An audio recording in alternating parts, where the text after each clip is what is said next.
We will not discuss evidence that is related to this investigation. On behalf of the Delphi Double Homicide Task Force, thank you all for your continued support.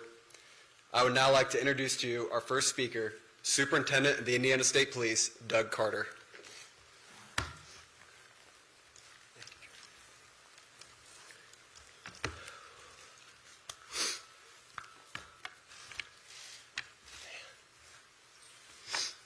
Give me just a second here.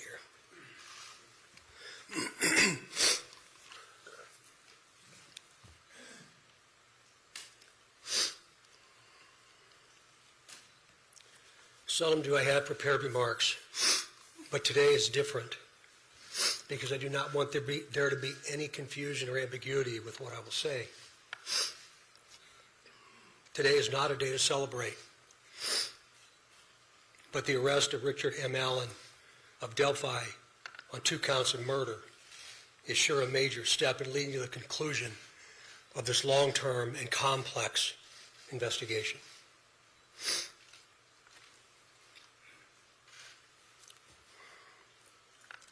First, I'd like to speak directly to Anna, Mike, Becky, Kelsey, your extended families,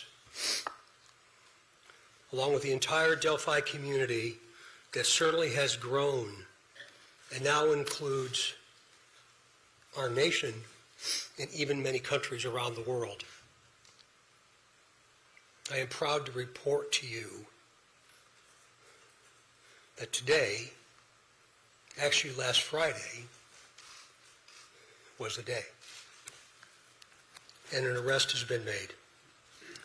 Thanks to literally hundreds of media outlets that have been steadfast in reporting and keeping the memories of Abby and Libby front and center.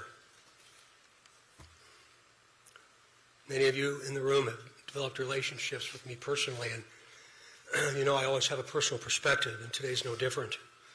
But from a very personal perspective, you all have provided inspiration and support, even while oftentimes frustrated with us and me. You continue to encourage the efforts, and you too believe that one day we would all be here participating and sharing this news. To the entire law enforcement community, which includes all local, state, and federal agencies, which are far too many to specifically mention today, thank you, thank you, thank you. We are going to continue a very methodical and committed approach to ensure that if any other person had any involvement in these murders in any way, that person or persons will be held accountable. Since the murders of Abby and Libby 2,086 days ago, the daily investigative team has worked tirelessly and is certainly worthy of mention today. Specifically, Sheriff Linsonby, the Sheriff of Carroll County, Detectives Tony Liggett, Detective retired Kevin Hammond, former Delphi Chief and now the prosecutor's investigator Steve Mullins, State Police First Sergeant Jerry Holman, Detectives Jay Harper, Dave Vito, and Brian Harshman, along with members of the United States Marshal Service, specifically Agent Jeremy Clinton and Agent Bill Colfers. With them today is Dan McClain, the U.S. Marshal, appointed U.S. Marshal. Our state police analyst, our scientist from many different disciplines within our laboratory division, Mrs. Kathy Shank, for your incredible dedication to detail, and to so many others that I know I've missed. I really believe that Abby and Libby would be proud of you for standing strong, even in the face of immense pressure and perpetual criticism. Some of these individuals have postponed retirement, passed on promotional opportunity, have dedicated personal time away from their families, given up nights, weekends, and holidays, all while in the pursuit of accountability for Abby and Libby. I know that today's announcement will not diminish your resolve, and I hope you have found just a bit of peace in this most complicated world. This is really important. While I know you are all expecting final details today concerning this arrest, today is not that day. Today is not that day. This investigation is far from complete, and we will not jeopardize its integrity by releasing or discussing documents or information before the appropriate time. Prosecutor Nick McClellan, of course, will share additional information about what we can and cannot say, and also explain to you why the probable cause affidavit is temporarily sealed by the court and not available. And by the way, he has been a tremendous asset to this team. I'm yet again asking you for your patience and please your understanding while our system of due process works. Also remember that all persons arrested are presumed innocent. All persons arrested are presumed innocent. You all will have an innate desire to subjectively interpret and then report what you think. We in the law enforcement realm cannot, and you should never allow us to, talk about what we think concerning facts, but rather discuss and share at the right time what it is we know. The time will come when additional details can be released. But again, today is not that day. It's about Abby and Libby, their families, and this community, this nation, and even our planet. The prosecutor has been very clear with law enforcement about what his expectations are, about what can and cannot be released, shared, or discussed. So we will, of course, comply. If you choose to be critical of our silence, be critical of me, not the front line. These are the folks who have committed their entire lives to a successful conclusion. In other words, a guilty verdict. As we move to the next phase of this investigation, I will continue to offer all resources that the ISP has to not only the investigative team that I anticipate growing, but also to Prosecutor McClellan as we prepare for the coming months. Again, Nick has been very resolute and very clear, and I'm most grateful for his leadership. And it's going to be really important as we move forward. Please continue offering tips that you would like to share. The many avenues to report will remain open and will be available to all. Please continue doing that. In closing, I stand before you in this church and very place where we held our first briefing nearly 6 years ago, and just hours after the murders of Abby and Libby. Right here.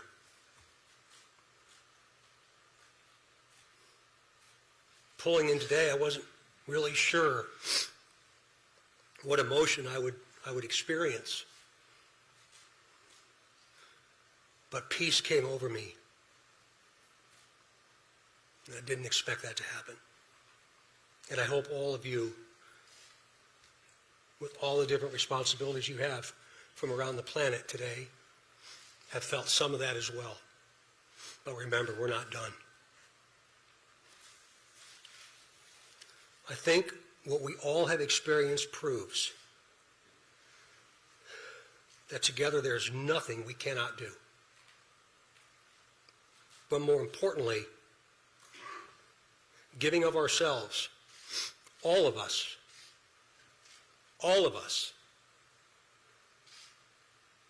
giving of ourselves matters more than what we could ever receive.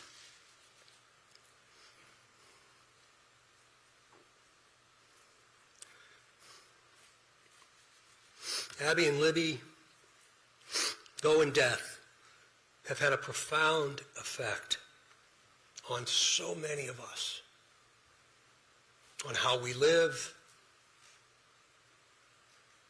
and as importantly, who we all should be.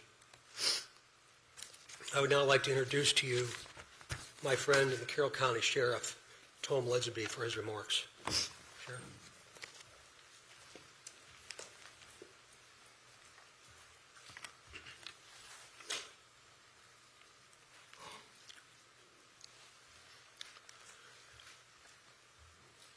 I believe in a God of justice and righteousness.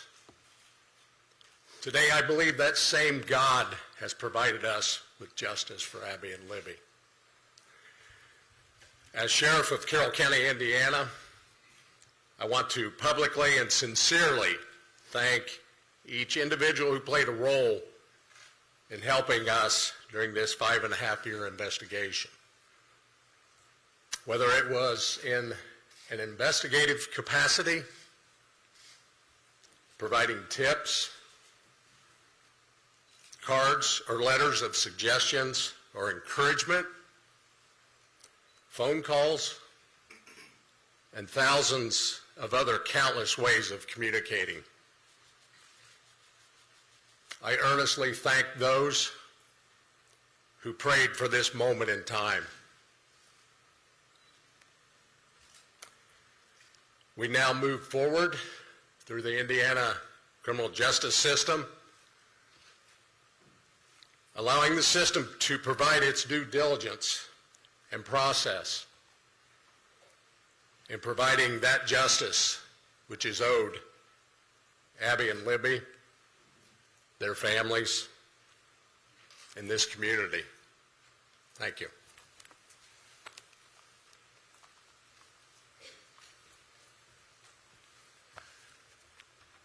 Welcome, everybody. My name is Nicholas McClellan. I'm the Carroll County Prosecutor, and before we get started, I want to reiterate some of the things that Sheriff Lesenby and Superintendent Carter stated. I first want to thank both of them. They've been a great support to my office throughout this investigation. They've always been there for a phone call and always been willing to help a hand or a line of assistance to me and my office during this investigation. I want to thank the team behind me. This is the Homicide Task Force team that we've put together. Thank them and thank their families for being so understanding for the many nights they've worked away from their families, away from their children. There are many dates in a lifetime that you're going to remember.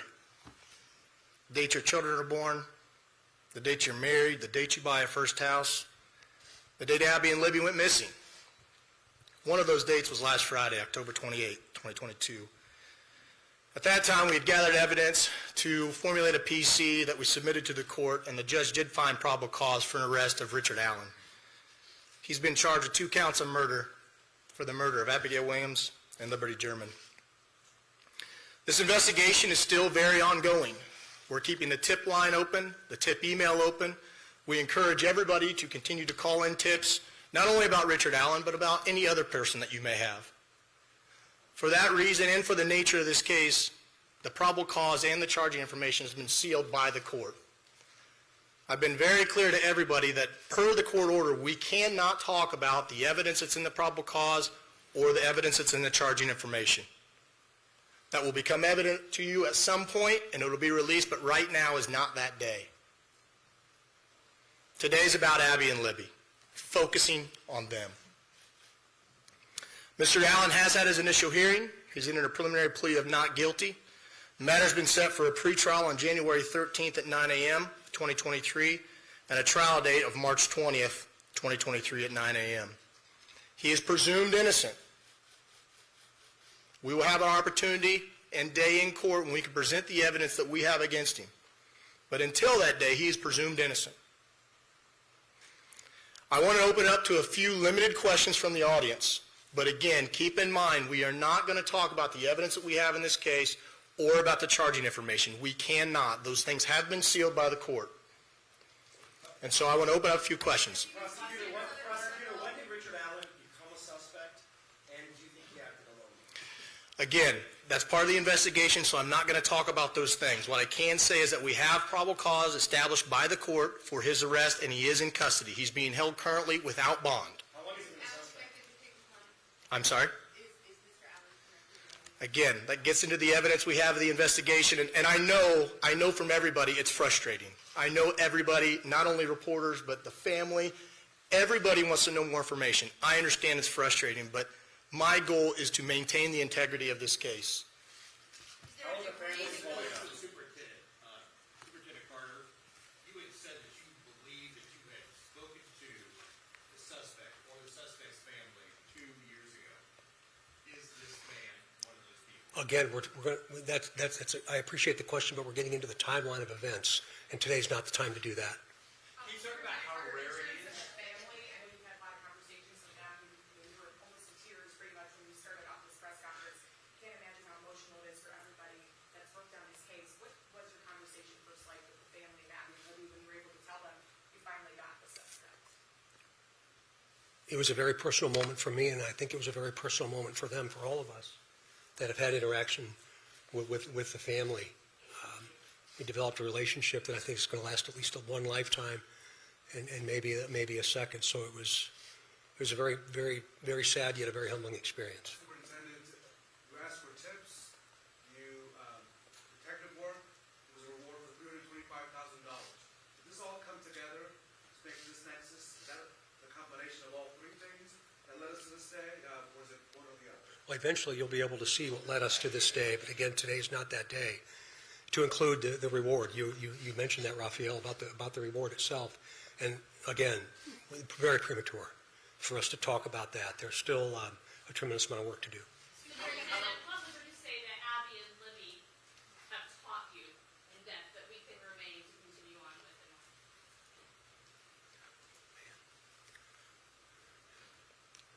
I think probably resilience and understanding the value of each and every day.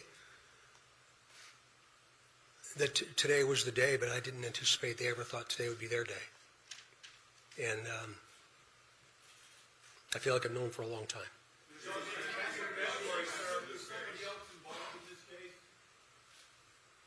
Excuse me? Do you assume there's any other individuals involved in this case?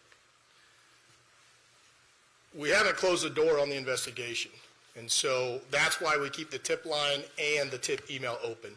And so we're not presuming anything at this point, but we're going to continue to take tips, continue to take any information anybody has, and as we've done with all the information we've gathered, we're going to look at that and examine that and see where it leads us. Mr. Prosecutor, can you explain the law? You've asked the court, based on this investigation, that these documents should remain out of the public view. Can you explain, without getting into the details of what's in the documents, well, this is not regular. Usually a public hearing is held. We should be able to see all the documents, right? Sure, But sure. you made a decision. Can you explain your decision as to why you believe that maybe for the next 30 days, no one in this room should have access to those records? Sure. It is unusual. We don't do it very often in all the cases that we handle here in Carroll County. We did it in this case because the investigation is still open. And while all cases are important, the nature of this case has some extra scrutiny with it. And so my office, felt it was important to seal those records. There will be a public hearing on whether or not those records are going to remain sealed or not. There'll be public notice for that hearing so that everyone can attend, but there will be a hearing to determine whether or not they're going to stay sealed. But for now, to me, it's about protecting the integrity of this case. I want to have an opportunity at some point to have an opportunity in court to explain the evidence and for that not to be tarnished or tainted or anything like that. Again, he's presumed innocent, and so it was important for me in this case to do that. Hold on just a minute. We're not going to comment on that right now as part of the investigation. Again, we just encourage everybody to continue to call in tips if they have them about anybody, and we'll examine those tips. How does it feel for you guys to have searched nationwide for nearly 6 years, going all over the place, only to find your guy, down the street from your office? That's a hard question to answer. It's a mixed emotions. I've been watching the news all weekend like everybody else has, and I think a lot of the members of the public said it right. It's bittersweet. It's a step in the right direction. It's concerning that he's a local guy. So I think just different emotions. Again, this is a step in the right direction. This is the first step into getting into court and having a trial. And so,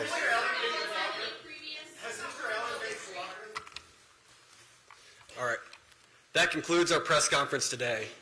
Shortly, I will be releasing a press release that will have this photo and a couple more details that'll also be here for handout.